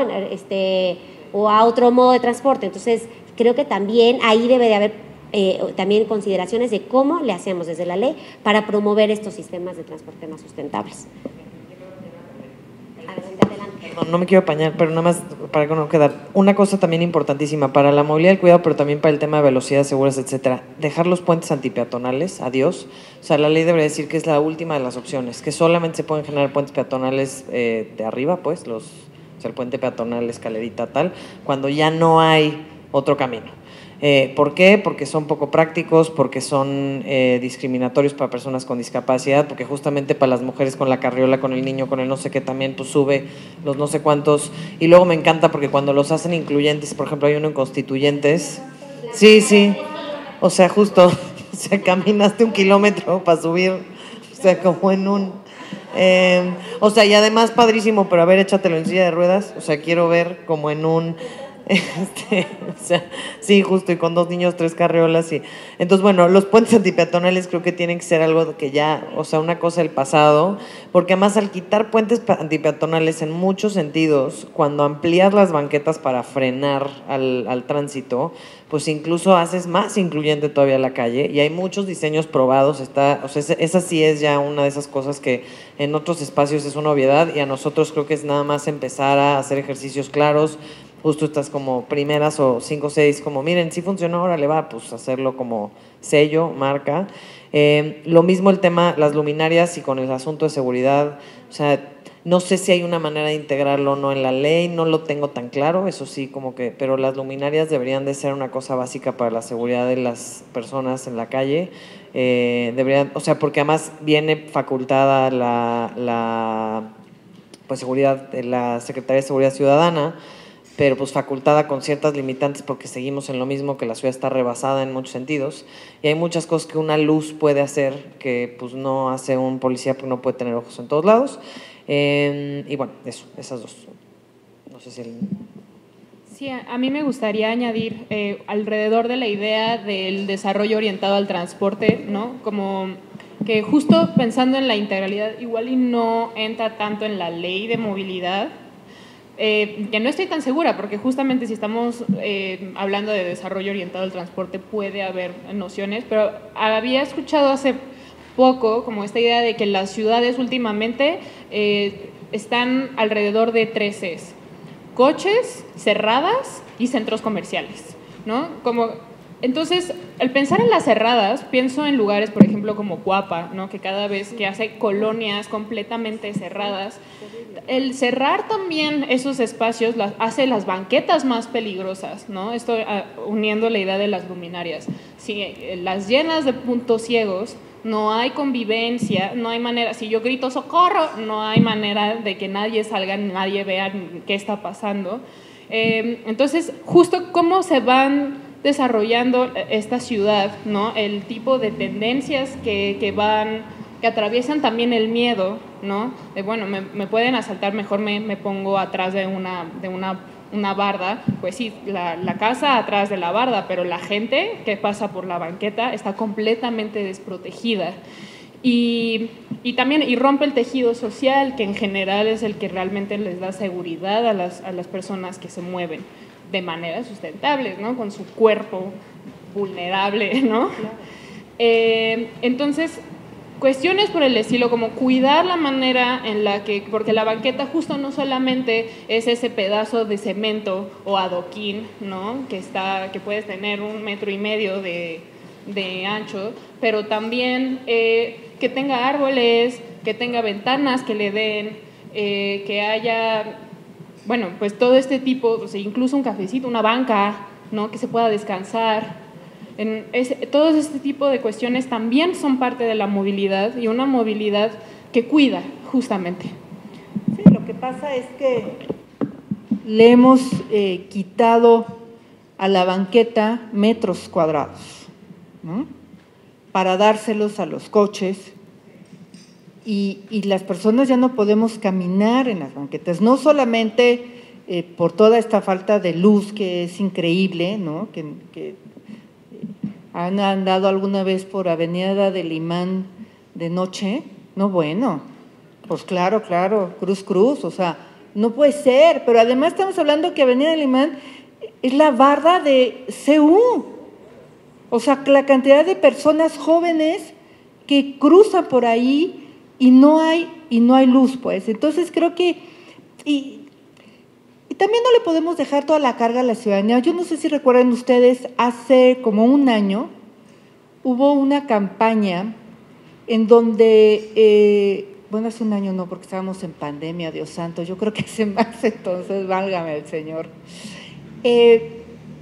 Fue esta campaña en donde se pidió que las casas que estaban cerca de secundarias vespertinas, a la hora de la salida, encendieran las luces de sus casas. ¿No recuerdan esta campaña? Bueno, entonces hubo una campaña en donde te invitaban, si tú vives cerca de una secundaria, a las 6, 7 de la noche, cuando se pone oscuro, se pidieron 2 cosas. Una, esa, enciende la luz de tu casa, lo cual una barda, cerradas, pues no te permiten formar parte de la comunidad y lo que significa la convivencia en este espacio, ¿no? Y la otra es, salgan a la calle para cuidar a las niñas y a los niños, a las y los jóvenes que a esa hora salían. ¿Y saben qué? Para mí eso termina siendo profundamente triste. Me gusta la iniciativa, me parece maravilloso el pensamiento comunitario, pero me parece terrible que lo tengamos que seguir haciendo siempre la ciudadanía, porque no hay un alcance de seguridad. Entonces tenemos a personas jóvenes que no tienen a dónde ir, y entonces van a los centros comerciales, porque si no, ¿a dónde vas? ¿A qué otro lugar seguro tienes para andar? ¿No? Ir al parque de la esquina de tu casa, ¿a qué hora lo piensas? ¿No?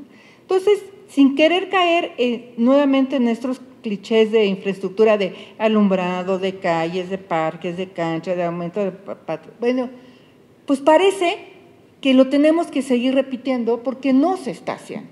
Y las calles hoy por hoy siguen siendo oscuras. Y así, ni mujeres, ni hombres, ni nadie nos vamos a mover en una calle oscura. Igual y ya para empezar como a encaminarnos hacia concluir, nada más, no puedo evitar pensar, hablamos de luminarias, nosotras el año pasado fuimos a conocer a la persona que dirige la JUD, bueno, primero de basura y luego luminarias en Coyoacán, ¿no? Y era impresionante porque veíamos en el sistema cuántas luminarias, o sea, cuántas denuncias, bueno, requerimientos de luces, pues en mi cuadra no hay, aquí se fundió el foco, etcétera. Y vamos a decir, les voy a mentir, no me acuerdo, pero eran más o menos como unas 4,500, ¿no? Para toda la alcaldía de Coyoacán. Entonces le decíamos al de la Junta, oye, son 4,500, pues, o sea, no son tantísimas, o sea, digo, es una lana, pues, pero ¿por qué no lo hace? O sea, ¿dónde están? No, es que no hay focos. ¿Cómo no hay focos? Pues no hay lana. ¿Cómo no hay lana? O sea, una de estas cosas como digo, que es el gran, pues, eterno hoyo negro de la historia de los presupuestos de las ciudades, no solamente la Ciudad de México y no solamente México. Pero hoy escuchaba en la mañana al director del Financiero en una columna que decía que pues efectivamente la recaudación de impuestos ha aumentado, poco a poco, pero ha aumentado. Y hacía un punto interesante que nunca había pensado, porque él decía, bueno, pues la lana que se fue a las arcas del gobierno, que está muy bien, y yo sí soy una fiel creyente que tenemos que pagar impuestos y más, quienes podemos, etcétera, pues esa lana ya no está en el mercado, ya no está circulando en el mercado, ya se fue a las arcas del gobierno. Y el gobierno tiene que también a su vez hacerse responsable de que esa lana siga girando y de que pues no se estanque y no se quede y tal. Y yo creo que una de las grandes formas de hacer eso es como exigir desde la sociedad civil a conocimiento de causa, decir, bueno que hay más recaudación, etcétera, pero que esa lana gire en el gasto público, en hacer justo inversiones en infraestructura, en mejor ciudad, en más luces, o sea, etcétera, etcétera, etcétera. Pero que no perdamos de vista que a pesar de que el presupuesto, que ya lo mencionaba Adriana, es un problemón y efectivamente muchas de las buenas cosas y intenciones que se marcan en la ley terminan por no ejecutarse porque alguien acaba diciendo que no hay dinero, ¿no? Pues nada, uno es decir, sino, o sea, nada más dónde está y en qué se está gastando, y pensar que sobre todo como ciudad nuestra prioridad debería de ser hacer ciudad, ¿no? Y cómo hacemos eso. Y dos, pues sí, o sea, marcar una distancia quienes podemos del justo no hay lana, no hay lana, no hay lana, porque luego te la acabas comprando y dejas de exigir, ¿no? Entonces, o sea, sí, entendemos que no hay toda la que quisiéramos que haya, eso es una realidad, y todos somos muchas veces partícipes de ello, pero también, pues, o sea, no quiero usar groserías, pero no hecho.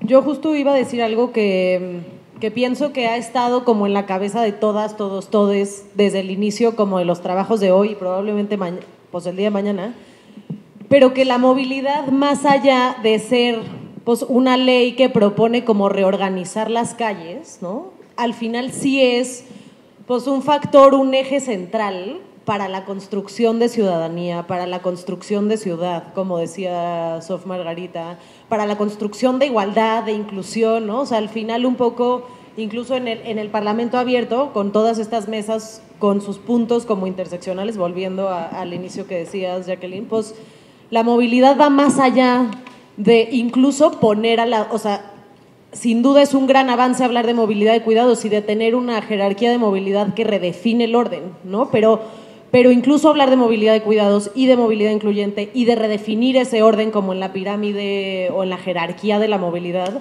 pues al centro sí está cómo hacemos una ciudad más humana, cómo hacemos una ciudad más igual y cómo entendemos que la movilidad es un factor fundamental que puede o no profundizar desigualdades, condiciones, marginaciones, etcétera, ¿no? Y creo que en ese sentido, como uno de los grandes retos también es cómo vamos, y en este proceso que al principio también Patricia Mercado decía, pues lograr consensos, y va a haber un montón de resistencias, y pues ese tipo de cosas al final se tienen que hacer, ¿no? Porque no nada más por voluntad las cosas avanzan, pero creo que ahí también hay como un gran reto de articular una narrativa positiva, ¿no? Alrededor de la ley de movilidad. La ley de movilidad no viene a limitar, no viene a imponer, no viene a perjudicar a los autos, ¿no? Sino más bien viene a beneficiar a las personas, viene a poner al centro la seguridad, viene a construir una calle donde todas y todos vamos a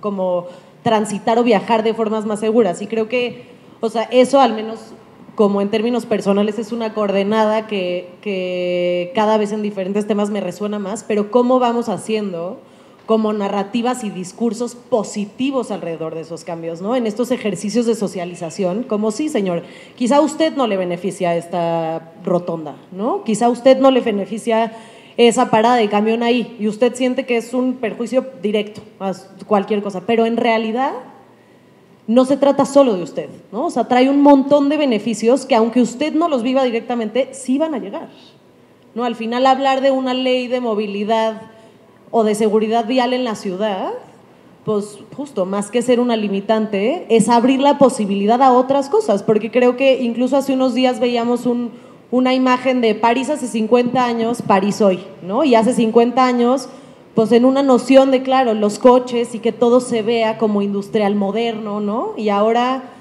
incluso pensaríamos que es imposible que la Ciudad de México caminara hacia allá, ¿no? Es una ciudad con tantos coches, una ciudad con tantos viajes, con tanta gente necesitándose mover, qué difícil que pensemos en una ciudad de bicis y de transporte público, porque en realidad el desarrollo dibuja hacia otro lado, ¿no? Pero creo que incluso ejemplos como lo que sucedió en Madero, como lo que sucede en otras ciudades, no nos vayamos a ciudades europeas, ¿no? O sea, incluso si vamos a grandes capitales de América Latina que han hecho cambios sustanciales y como enarbolar esa narrativa también desde el es posible, sin sacrificio, ¿no? O sea, en realidad al final lo que parecería un sacrificio es una ganancia colectiva mucho más grande de esa partecita que tú sientes que vas a dejar atrás. Oye, y a mí me gustaría como dejar esta última idea, porque ya estamos, entiendo, en el cierre, es que el tema de movilidad también es un tema de salud. Es un tema de salud física y es un tema de salud mental. Es decir, las personas por salud tenemos que movernos, tenemos que caminar. Dicen que por lo menos tenemos que caminar 10,000 pasos al día. Hagamos que nuestra ciudad, por tema de salud, los pongamos a andar. Es un tema de salud física, mental, emocional. ¿Cuántas veces, no muchas, muchos y muchos de nosotros, nos salimos a pensar, ¿no? Y te dices, espérame tantito, me voy a salir, ¿no? Salirte es moverte. Entonces, creo que la ley debería de contemplar también los beneficios en la salud que tiene el tema de movilidad.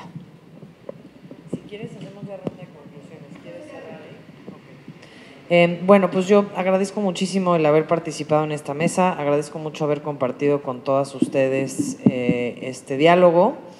Yo cerraría con pues, el hecho de que creo que nos llevamos muy buenas ideas y tareas para empezar a trabajar en este, de nuevo, pues canvas prácticamente blanco que es la ley de movilidad de la Ciudad de México en relación al género, a la perspectiva de género.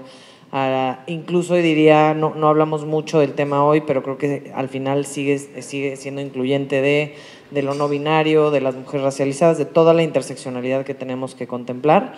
Me emociona mucho, la verdad, y agradezco mucho, Adriana, que hayas traído el término a la mesa. Me llevo como la idea de las ciudades cuidadoras y de cómo podemos pensar nuestra ley de movilidad como con eso en la cabeza, como con esta bonita, que me parece bonita, aunque sea una palabra cursi, pero justo bonita idea de cuidarnos, de ser cuidadas, de ser cuidados, de ser cuidades, y de cómo así podemos hacer mejores pues marcos normativos para que eventualmente eso se refrende en lo local. Y pues nada, la verdad es que espero que prontamente empecemos a tener mesas, y dejo esto como en el que podamos hablar del género con próximamente pues personas no binarias, hombres también. Aquí tomamos una decisión de hacerlo así, pero creo que empezamos a caminar afortunadamente hacia un universo donde vamos a poder hablar de manera más plural respecto a justamente cuál es esa cosa que definimos como género y cómo esa perspectiva dentro de nuestras leyes se va a volver cada vez, ojalá, más incluyente. Gracias.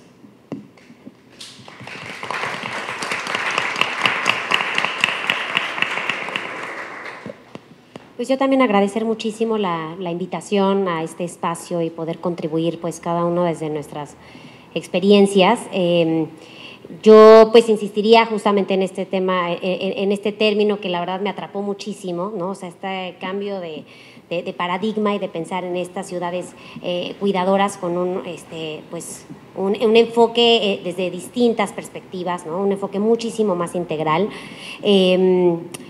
Y pues que nos falta muchísimo, pero que yo creo que, la ciudad, la Ley de Movilidad de la Ciudad de México fue vanguardia, y por qué no que esta sea el referente para el país, y decir, nos atrevimos a ir mucho más allá de lo que tiene la ley general, nos atrevimos a ir mucho más allá de lo que incluso a lo mejor han concebido en América, en Latinoamérica o incluso en Europa. ¿Por qué no atrevernos a decir, nosotros dejamos esta huella, ¿no? Y creo que finalmente la historia y los hechos que se recuerdan son porque trascendieron y porque se atrevieron a ser disruptivos y a innovar, ¿no? Entonces, no nos quedemos con lo mínimo, siempre exijámonos el máximo, y que pues podamos ser justo este referente y esta vanguardia en términos de perspectiva de género, no solamente basado en una dicotomía, ¿no?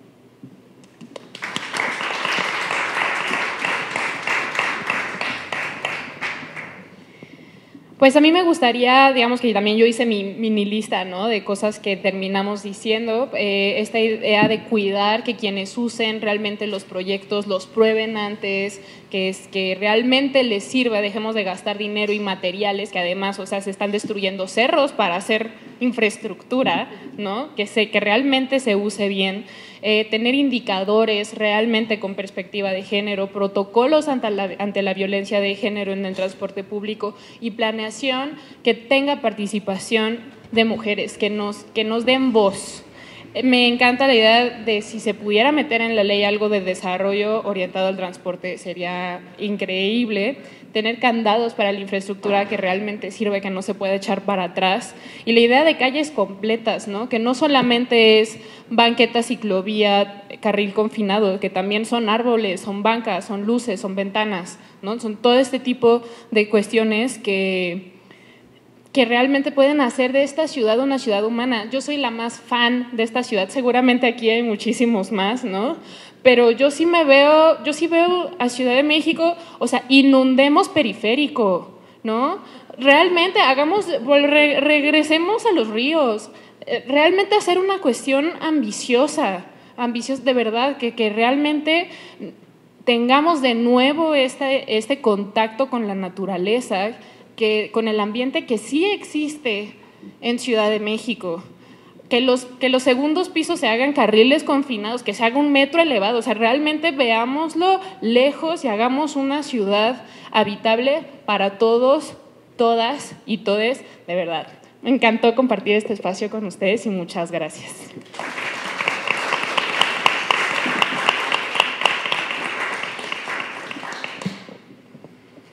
Pues yo igual agradecerles. La verdad que privilegio también aprender de mujeres que se han clavado en el tema, que entienden la movilidad incluso más allá de incluir el concepto, la idea de perspectiva de género. Nos llevamos incluso varios comentarios, apuntes que pues sí o sí vamos a pelear porque se incluyan en esta nueva ley. Y pues nuevamente agradecer a todas ustedes y también a todas las personas que están aquí sentadas, que nos han seguido en redes sociales, que nos siguen en el canal del Congreso. Y pues invitarles, mañana tendremos un segundo día de Parlamento abierto, las mesas empiezan a las 10 de la mañana, terminamos a las 6, tráiganse su cuaderno. Y pues eso, nos vemos mañana. Creo que Rebe quería opinar algo rápidamente. Rebe es una compañera ciclista también chilanga. Disculpen, es que hice muchas anotaciones y no quería solo guardarlas. Me emociona mucho esta mesa, me emociona mucho el tema, porque hablar de perspectiva de género en la movilidad es destruir una de las violencias más fuertes que vivimos nosotras como mujeres. Ser una adulta suficiente y no ser libre es la movilidad. Es depender de que alguien vaya por ti, es depender de que alguien te acompañe, es depender de que no puedes salir a cierta hora porque sabes lo que implica. Entonces, pues aplaudo mucho esa mesa, aprendo mucho de esta mesa y también recalcar que en la Ciudad de México la movilidad se habita desde una mirada masculina. Es decir, no es lo mismo un ciclista hombre a una ciclista mujer, no es lo mismo un cochista hombre a una cochista mujer. La forma en la que se maneja, la forma en la que se vive es muy diferente y creo que es muy importante reflexionar al respecto. Y nada más lo último que quería decir es que cuando decimos que nos queremos vivas, libres y seguras, también hablamos de movilidad. Muchas gracias.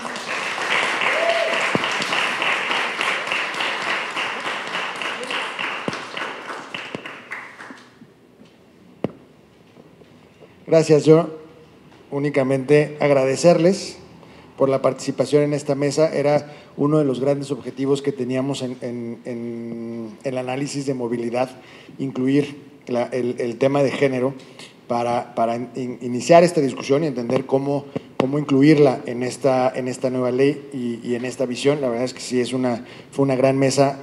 Me encanta escucharlas de aquí, siempre me encanta que participes con nosotros, de verdad.